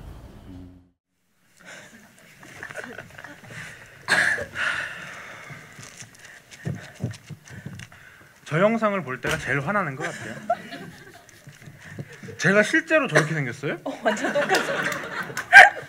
완전 똑같은데. 나는 우민이 너 안경 쓴 거 처음 보는 것 같아. 아, 제 머리 왜 저러지? 술 마셨나? 저에 비하면 형 양반이에요. 근데 그때 제가 저 형을 처음 봤는데 형은 머리가 문제가 아니라 첫인상이 너무 약간 빡세가지고 다가가기가 약간 쉽지 않았다는 그런 느낌이 있었던 것 같아요. 맞아요. 오빠 첫인상이 안 좋아요. 제 첫인상이 안 좋나요? 사실 그런 소리 좀 많이 듣긴 하는데요. 저는 제 거울로 저 봤을 때 귀엽던데. 근데 사실 처음 사람들 이렇게 만났을 때 제 인상 보고 이렇게 딱히 이렇게 가까이 먼저 다가오시거나 그렇게는 안 하시는 것 같아요. 또 가만히 제가 있으면 되게 까칠하게 보시거나 뭐 저 새끼 까부잡고 있다 막 이런 소리 많이 좀 듣는 것 같아요. 나영이는 자기가 이쁜 거 모르는 것 같아요. 정말 그럴까? 아닌 것 같은데. 묻는 거 이쁘고 실수를 해도 이쁜데 계속 잘 보이려고 하니까 조금만 자기 버리고 그래도 망가져도 이쁘잖아요. 노래 부를 때 그 노래만 딱 집중하는 게 좀 낫지 않을까라는 생각도 든 게요. 너무 막 내가 어떻게 보일지 이런 다른 거에 신경을 쓰는 것 같아가지고 노래에 에너지가 좀 덜 들어간 것도 같고 그러더라고요. 근데 학예 때 뭐 사람들한테 실수해가지고 망신을 당했다며. 근데 사람들이 이렇게 비웃은 거야? 그 사람들은 비웃으려고 한 건 아닌 것 같아요. 근데 그런 분위기가 있잖아요. 살짝 다운된 분위기였는데 제가 가사 실수를 하면서 웃음이 터지는 그런 상황에서는 저는 비웃음이라고 느껴졌고 그때 제 자신한테 짜증났던 것 같아요. 못했다고 막 그랬을 것 같진 않은데. 그리고 아까 소연이 저기 영상 나왔을 때도 그렇고 실물도 그렇고 진짜 예쁘지 않아요? 예쁜데 아까 막 하는 말이 자기 너무 못하는 것 같다 이렇게 걱정이랑 막 자기 낮추는 거가 많더라고요. 근데 그럴 필요는 전혀 없을 것 같아요. 제가 봤을 때는. 맞아요. 저 그리고 언니 목소리 부러워요. 제가 목소리가 얇은 편이 아니라서 그런지는 모르겠는데 언니 목소리가 이뻐요. 근데 우리 이거 모여서 이렇게 다 같이 보니까 진짜 오글거린다. 누가 내 일기장 있는 것 같은데요. 전 진짜 제 얼굴 저렇게 크게 하니까 부끄러워서 미치겠어요.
근데 택시기사는 서비스업 아니에요. 편견을 가질 수는 없지, 직업 자체가. 서비스업이니까. 근데 제일 짜증나는 사람이 술 이빨 쳤어요. 가갖고 야, 차 저기다 대기래요. 이제 자기 차 타고 왔는지 하는 거지, 대리인지 하는 거. 택시인데요. 그러면 아까 친구가 택시비 줬지? 그래. 그러면 여기 매닥이 안 키고 가잖아요. 그러니까 돈을 받았으면 우리가 매닥이 킬 수는 없잖아요. 근데 가서 빡빡 왜 친구가 돈 줬다고 확인하세요. 그러면 전화 안 된다 이거예요. 그럼 어떡하라는 거야 우리한테. 반장하지. 예전에 막 그런 경우 많았어요. 그 전화 상담을 하다 보니까 이제 되게 무시하시는 분들이 의외로 많잖아요. 처음에 저도 그렇게 생각했거든요. 근데 그게 계속 되다 보니까 나중에 이렇게 생각되는 거예요. 난 네가 더 참 안쓰럽다. 얼마나 인생이 힘들면 아무것도 모르는 나한테 네가 이렇게 화를 낼까 이런 생각도 좀 드는 거예요. 그러니까 이제 그런 전화 오면은 아유 불쌍하다 이런 생각 좀 들더라고요. 얼마나 초등학교, 중학교 어린애들이 보면 부모님이 오시잖아요. 부모님이 오시는데 왜 다른 주변 관객분들이 이렇게 막 컴플레인 들어요. 저 애가 공연 중간에 너무 떠든다, 막 발로 타고를. 그렇게 해서 저희가 이제 그렇게 받고 가서 그 부분 말씀드려요. 고객님 죄송한데 공연 중간에 이렇게 뭐 시끄럽고 해서 다른 관객분들이 집중이 안 되신다고 하십니다. 그래서 이렇게 좀 조심해 부탁드립니다. 뭐 이렇게 하면은 야 네가 뭔데 내 애를 왜 욕해 이러면서 막 공연장 갑자기 일어서 소리 지르는 거예요. 그래서 공연 끝날 때까지 소리 지르면서 나오라면서 기분 나쁘다면서 네가 뭔데 내 애한테 이래라 저래라. 넌 네 할 일에 똑바로 하라면서 할 일 했을 뿐인데 아니 왜? 열받죠? 이게 열받는 거예요. 아니 제가 서비스업이라고 해서 하인은 아니잖아요. 최소한의 예의는 지켜주셔야 되는데 물론 극장 측에서 잘못을 해서 좌석이 더 불나는 경우가 있어요. 근데 그 티켓 관리는 기획사 측이 하는 거고 그리고 아니면 시스템상의 오류로 발생할 수 있는 건데 제가 이렇게 안내원복을 입고 있던 이유로 저한테 막 화를 내세요. 제가 아무 말도 못하는 거고 이게 제 일이고 저는 죄송하다고밖에 말씀드릴 수 없는 상황을 알고 그거를 약점 잡아서 자신들이 원하는 걸 얻어가시는 거죠. 뭐 더 높은 등급 좌석이나 아니면 다음 회차의 무료 티켓 같은 거를 얻어가시려고 저희한테 막 욕도 하세요. 그럼 저희 안내원들은 그럴 때마다 막 모여가지고 명찰 떼고 진짜 안내원복 벗고 사복찬 쓰고 싶다 이렇게까지 얘기를 하는데 그럴 땐 저도 진짜 머리 뜯고 지어 받고 싸우고 싶죠. 본인이 서비스 받는 입장일 때는 어때요? 저는 그 마음을 아니까 식당 같은 데 가면 제가 챙길 수 있으면 먼저 챙기려고 해요. 그분도 저랑 똑같은 입장이고 그걸 아니까 저 똑같이 부려먹는 게 아니라 챙길 수 있으면 챙기자. 좋은 게 좋은 거잖아요. 근데 꼭 식당 같은 데만 가면 더 깐깐해지신 분 계세요. 제 주변 분들도 그런데 식당에 가서 자신이 맨날 먹던 음식이 한날은 맛이 좀 달라요. 그러면 바로 종업원을 불러가지고 평소 먹던 데랑 맛이 다르다. 이거 먹어봐요. 이렇게 하시는 거죠. 그러면 그렇게 해서 자기도 언니도 원하는 거 얻으려고 하고 옆에 있는 저희는 보기도 안 좋고 그래서 언니 하지 마요 이러면은 자기는 원래 이런 거 말해야 되는 성격이라면서 그분도 사연이 있지 않을까요? 일이나 잘하던가 아니 자기도 일도 못하면서 왜 남한테 그러냐고. 살기 힘드네요.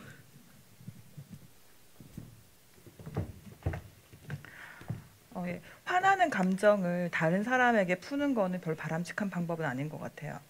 예, 그래도 사람들 가끔씩 저도 그렇지만 내가 화냈던 감정이 해결됐다고 생각하는데 나도 모르게 어떤 상대방에게 다른 사람에게 풀고 있는 경우도 있거든요. 뭐 저 같은 경우도 아까 직장 상사가 오전에 저를 이렇게 화나게 만들었는데 오후에 제가 나도 모르게 내 옆에 동료 직원한테 별것 아닌 일로 뭐 화를 낸다거나 신경질을 낸다거나 짜증을 부리는 그런 경우도 종종 있는데 결국 내 안에 있는 어떤 문제, 내가 가지고 있는 문제에 대해서는 나 스스로가 좀 해결하고 푸는 게 좋은 방법이 아닌가 생각이 듭니다. 그래서 이번에는 이제 여러분들하고 같이 여러분들 화난 이야기에 대해서 같이 좀 얘기를 나누고 싶은데요. 혹시 오늘 여기가 다 빡친 사연을 가지고 이제 빡친 씹을거리를 가지고 오셨는데 오늘 여기에 꼭 얘기를 하고 가시지 않으면 집에 가시다가 더 화가 날 것 같으신 분 계신가요? 먼저 좀 같이 얘기를 좀 나누실 수 있을까요?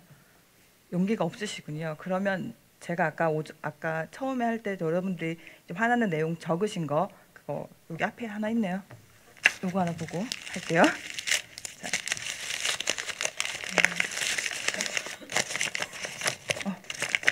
여자분 같아요. 글씨가 너무 예쁘신데요.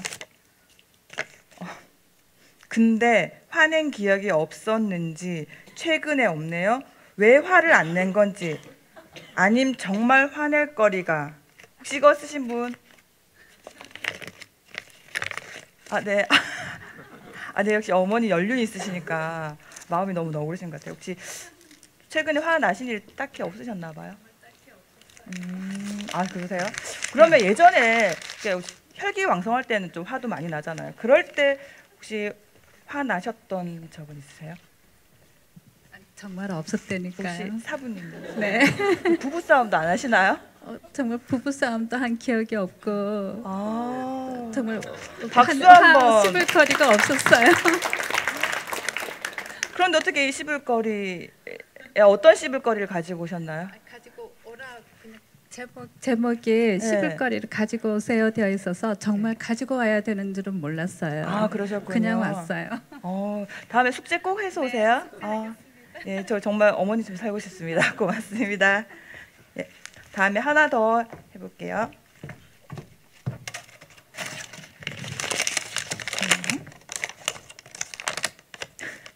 와, 진짜 빡치는 사연인데요. 남편이 주식해서 돈을 잃었을 때, 친구 딸이 예뻐서 남친이 생겼다고 자랑할 때. 요거 솔직하게 요거 누구시죠? 네, 어머니. 어머니 이거 혹시 같이 얘기를 좀 공유하셔도 되는 내용이신가요? 네, 그럼 마이크를 제가 전달해 드릴게요. 요 내용, 요 두 가지에 대해서 조금 자세하게 얘기를 좀 해주시겠어요? 네, 최근에 남편이 주식을 해서 저를 좀 잃었더라고요. 네. 그래서 생각할수록 화가 나고, 그럼요. 좀 밉고 그런 적이 있었어요.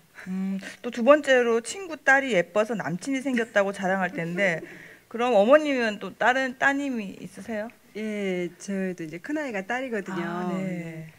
제가 객관적으로 봤을 때도 제 딸보다는 친구 딸이 좀 더 예뻐요.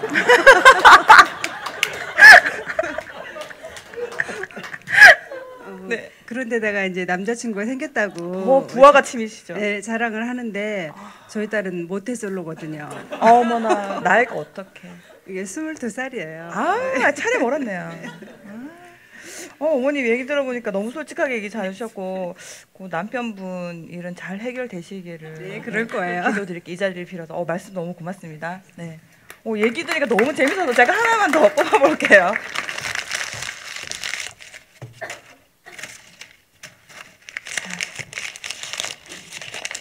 점점 흥미진진해지는데요. 없어요. 아무것도 안 쓰신 분이 계시네요. 그럼 이 시점에서 제가 개인적으로 얘기를 좀 나누고 싶었던 분이 계시거든요. 아까 저희 출연자분들 얘기할 때 가장 기억에 남는 혹시 분 계신가요? 혹시 200명 기억 안 나세요? 어떻게 200명이란 여자분들 만나시면서 혹시 그 안에 화났던 일은 없었는지 혹시 그 배우님하고 얘기를 좀 해볼까 하는데 괜찮으실까요? 네, 그럼 잠시 얘기를 좀 나눠볼게요. 안녕하세요. 가까이서 보니까 200명까지는 아닌 것 같은데 혹시 그 200명과 사귈 수 있는 어떤 본인만의 매력? 아니면 비법? 이런 거 좀 얘기 좀 해주시겠어요? 제가 매력이 있고 뭐 잘생긴 그건 아니고요. 제가 그 여자분을 만났을 때 다 장점을 갖고 계시잖아요. 그렇죠. 그 장점을 제가 되게 많이 사랑해 주니까 여자분이 좋아해 주시더라고요. 장점을 좋아한다고 하셨는데 그럼 단점은 어떻게? 장점만 보다 보니까 단점은 안 보이던데요. 안 보였어요? 네. 그럼 본인 여성분한테 뭐 장단점 어떤 모습을 보이나요? 제가 여자한테요? 네. 장점만 보이나요? 아니, 좀 장점이 없어서 단점 좀 불쌍해서 그런가 단점을 많이 좋아해 주던데요. 그럼 여자분들이 본인은 그 단점을 보이더라도 다 사랑을 주셨나요? 예, 제 생각은요. 본인 생각에는. 그러면은 그 여자분들이 만약에 이제 사랑을 주시다가 좀 그 사랑이 식어 받거나 소홀할 때가 있잖아요. 그럴 때 어떻게 화가 좀 나시거나 그러진 않으세요? 아, 그 화가 좀 나긴 하는데 그 여자분한테 풀진 않고요. 네. 또 다른 여자분을 만나서 제가 스스로 화를 조금 풀죠. 뭐 얘기를 듣다 보니까 그 배우 청희 배우님께서는 늘 사랑을 좀 옆에 사랑받는 마음이 있어야 되고 누군가로부터 관심을 좀 받아야 되는 부분이 있는 것 같아요. 맞으신가요? 예, 전 좀 그런 게 좀 강한 것 같아요. 아, 그러세요. 그러면은 그 관심을 받거나 뭐 어떤 누구나부터 관심을 좀 받고 싶어 했던 게 혹시 예전에는 언제부터 좀 시작되었어요? 뭐 이성에게나 누구 뭐 사람들에게 관심이나 사랑을 받지 않으면 좀 힘들어질 때가 느껴졌을 때가 언제쯤이었나요? 아, 저는 초등학교 때부터 그 여자 선생님들이나 아니면 같이 이성 친구들한테 관심 받고 싶고 좀 이쁨 받고 싶고 그때부터 그랬던 것 같아요. 그때부터 이미 어릴 때부터 그러면은 관심을 받고 주목을 받고 특히 이성에게는 좀 받는 것 같은데 보통 뭐 저도 그렇지만 뭐 마찬가지지만 이게 좀 누군가로부터 사랑을 좀 받고 싶고 관심을 받고 싶어 하는 부분은 아주 어린 시절로 돌아갔을 때 우리가 아기 때 어느 양육자 특히 부모님에게 사랑을 듬뿍 받지 않았을 때 조금 나중에 자라서 어른이 됐을 때 그런 모습들이 좀 보이거든요. 혹시 청일 배우님께서는 어린 시절에 혹시 뭐 부모님 예전 특히나 우리가 생애 첫 이성 상대가 우리 딸로는 아버지, 아들에게는 어머니인데 어머니랑의 관계가 좀 어땠는지 얘기해 주실 수 있을까요? 그 어머니와 관계는 나쁘고 그런 거 잘 모르겠고요. 네.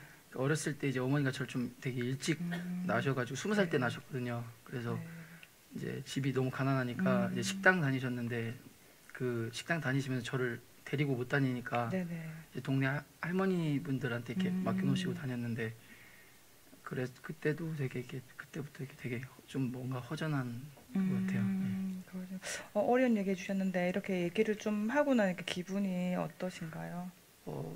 그냥 엄마한테 미안하고 일단 그리고 이렇게 솔직히 얘기하고 나니까 제 내면 한 번 더 들여다볼 수 있는 계기가 되는 것 같아요. 아, 네, 말씀 감사합니다. 네.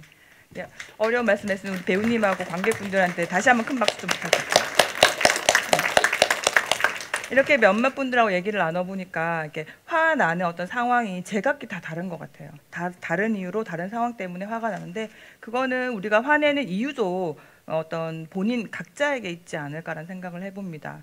그래서 어떻게 보면 내 안에는 또 다른 나를 찾아보는 게 내 화에 내 분노의 원인을 좀 발견해내는 가장 첫걸음이 아닐까 생각해 보는데요. 사실 뭐 저도 말씀을 드리자면 청희 배우하고 비슷하게 저도 이제 어린 시절로 되게 힘든 시기에 늘 화를 내고 분노가 치밀더라고요. 그래서 어느 여러 가지 이제 방법을 사용해서 제 내면을 좀 찬찬히 들여다볼 수 있는 기회를 가졌었어요. 그랬더니 저의 어린 시절로 돌아가 보니 저도 제 생애 첫 이제 이성 상대인 저희 아버지로부터 요즘에 딸바보라는 말도 이제 많이 하는데 뭐 딸로서의 되게 따뜻하고 포근한 사랑을 충분히 받지 못했더라고요. 그러다 보니 그거를 제가 알게 되니까 제가 살아오면서 많이 겪은 어떤 일들, 특히 원만하지 못했던 어떤 이성 관계들에 대해서 다시 한번 생각하게 되더라고요. 이런 것들이 어떻게 보면 정말 그 제가 싫어하는 제 모습일 수도 있고 때로는 내가 어릴 때부터 상처를 받아와서 그 상처로 만들어낸 내 모습이라는 걸 알았어요. 그리고 이런 것들을 심리학에서는 내면 아이라고 하더라고요. 우리는 다 어떻게 상처받은 내면 아이를 찾아내고 끄집어내서 다시 어루고 만지고 보살피고 때로는 내가 화가 났을 때 그 상처받은 어린 내면 아이에게 너 때문이야 라고 좀 그 화의 원인을 뒤집어 씌우면서 또 우리 안에 있는 분노의 원인을 찾아가는 것 같아요. 결국 내 안의 나를 들여다보는 것이 우리가 내 안에 있는 화나 분노에 대해 생각해가는 시작점이 아닐까 생각해 봅니다.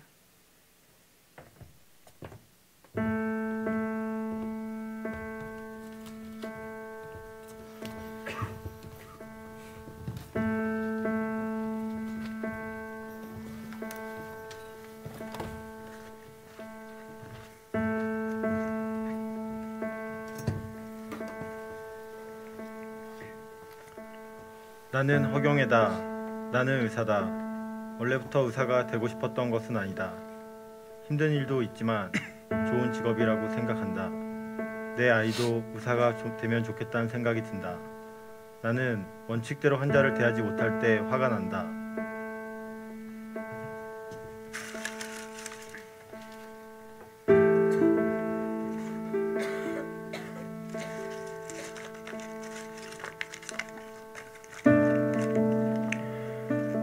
나는 우민이다. 재수를 했다. 의사가 되고 싶다. 아니, 주위 사람들이 내가 의사가 되길 원한다. 부모님이 기대도 크다. 나는 나 자신에게 화가 난다. 너무 주위 사람들을 신경 쓰면서 살고 있는 것 같다. 주위 사람들에게 휘둘릴 때 난 화가 난다. 나는 전청일이다. 나는 배우이다. 다른 사람의 삶을 살아보는 건 아주 흥미로운 일이다. 또 내가 원하는 삶을 살 수도 있다. 무대에서 연기를 잘했을 때는 박수도 받는다. 하지만 평소에 연기를 해보라고 하거나 울어보라고 할 때는 화가 난다.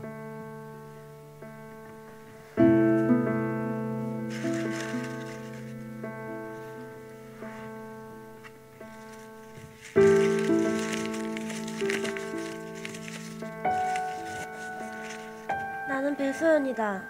나는 배우가 되고 싶어서 예고에 진학했다. 나는 어렸을 때 영화에 출연한 적이 있다. 많은 사람들이 칭찬해줬고 부러워했다. 하지만 난 지금 잘 안 되는 것 같아서 답답하다. 나는 안 되면서 안 하는 내가 느껴질 때 화가 난다.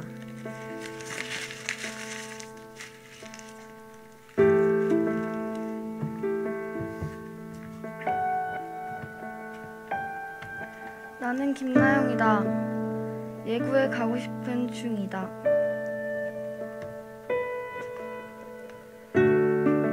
나는 6학년 때 무대에서 두려움을 경험했다. 그때 난 너무 바보 같았다. 6학년 나영이에게 너무 화가 난다. 나는 안 되면서 안 하는 내가 느껴질 때 화가 난다. 나는 주위 사람들에게 휘둘릴 때 화가 노력하지 난다. 않는 내가 아니기를 나는 희망한다. 주위 사람들에게 휘둘리지 않는 내가 되길 나는 희망한다. 원칙대로 환자를 대하지 못할 때 화가 난다. 나는 나를 다른 낮출 사람에게 때 화가 보여준 모습 난다. 때문에 원칙을 나는 지키지 나를 못하는 가소평가하는 내가 아니길 희망한다. 그게 내가 원하는 나이다.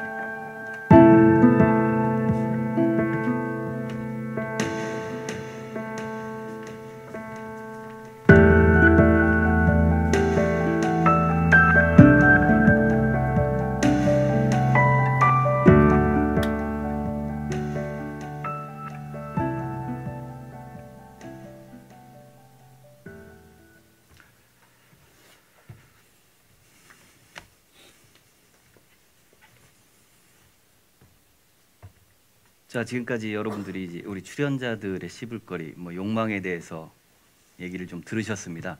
근데 이제 지금 이 자리에서는 제가 관객분들한테 직접 질문을 좀 던져보려고 합니다. 몇 분만 물어볼 테니까 좀 솔직하게 말씀해 주시면 감사하겠습니다.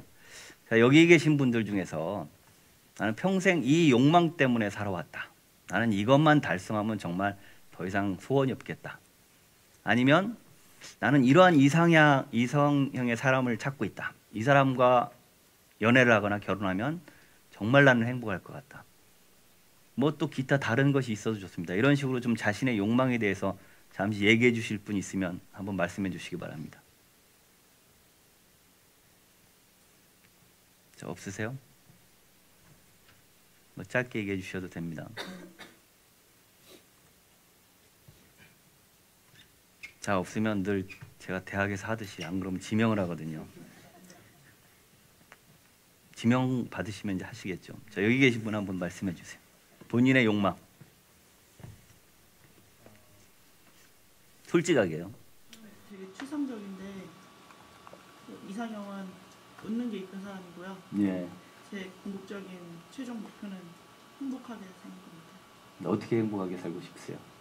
저는 근데 그냥 제가 하고 싶은 걸 하고 싶을 때 할 수 있으면 좋겠어요. 아, 내가 하고 싶은 걸 하면서 살고 싶다? 네. 아, 좋습니다. 또 한 분만 또. 여기 여자분 한번 말씀 좀 해주시겠어요? 저는 솔직하게. 네, 감성을 통해서건 이성을 통해서건 어떤 상황이나 일을 기억하는 걸 되게 좋아하는데요.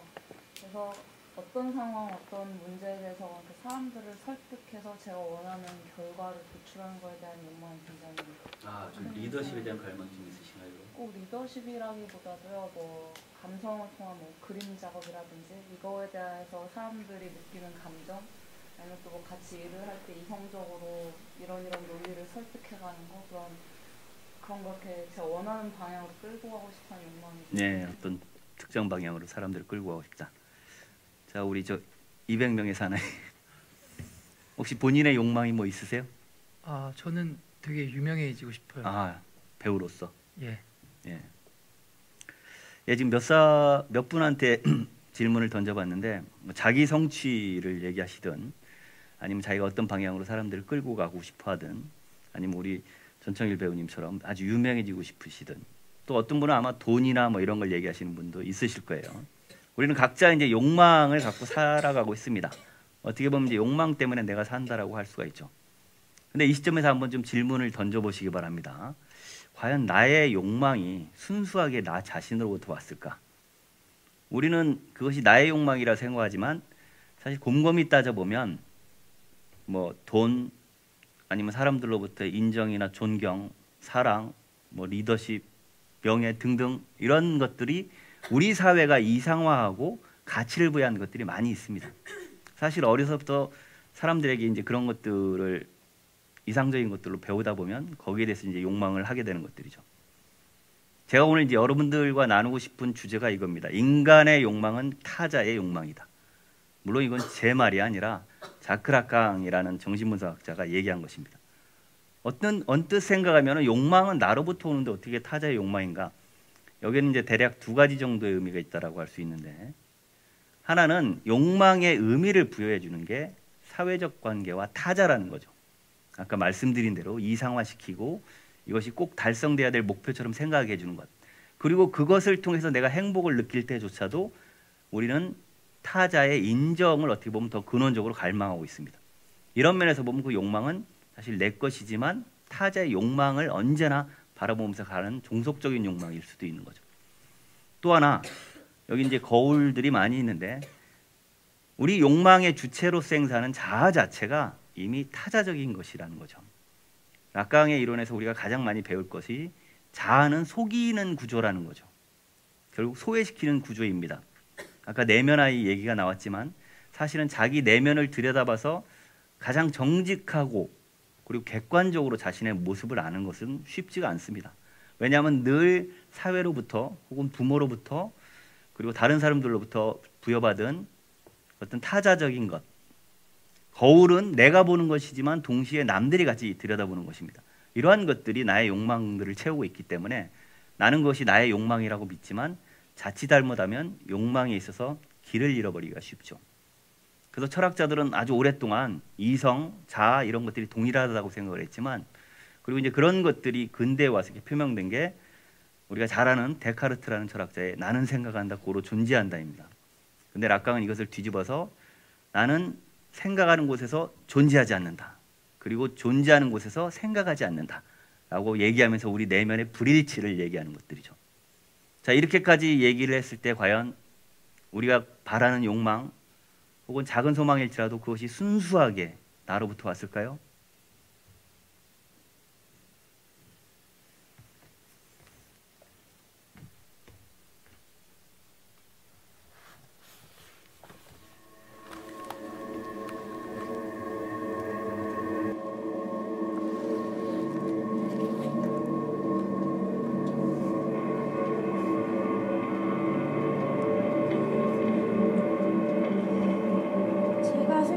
가장 이상적인 제 모습은요, 항상 밝고 긍정적이어서 모든 사람들이 쉽게 다가올 수 있는 따뜻한 사람이고, 남을 위한 삶이 아닌 날 위한 삶을 살았으면 좋겠어요. 그리고 다른 사람을 따라하기보다는 제 매력을 찾아서 사랑받는 배우가 되고 싶어요. 제가 생각하는 가장 이상적인 저의 믿고 즐길 수 모습은 있었으면 언제나 긍정적인 생활 방식을 갖고 있는 사람입니다. 저와 함께 있을 때 다른 사람들이 편안함을 느꼈으면 좋겠고, 항상 주위 사람들에게 다하는 사람이 말로 다른 사람에게 상처를 주는 말로 그때 왜 최선을 다하지 않았는가라는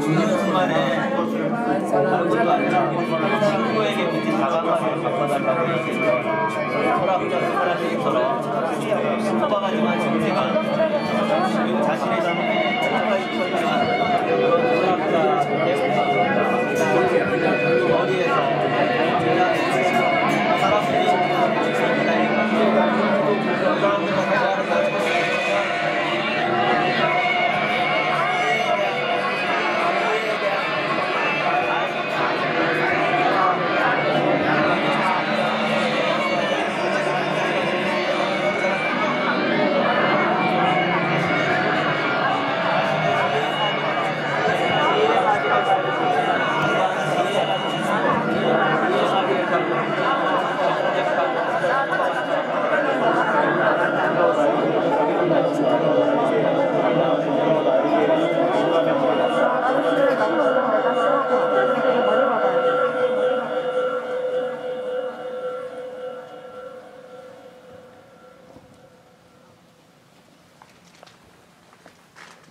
네.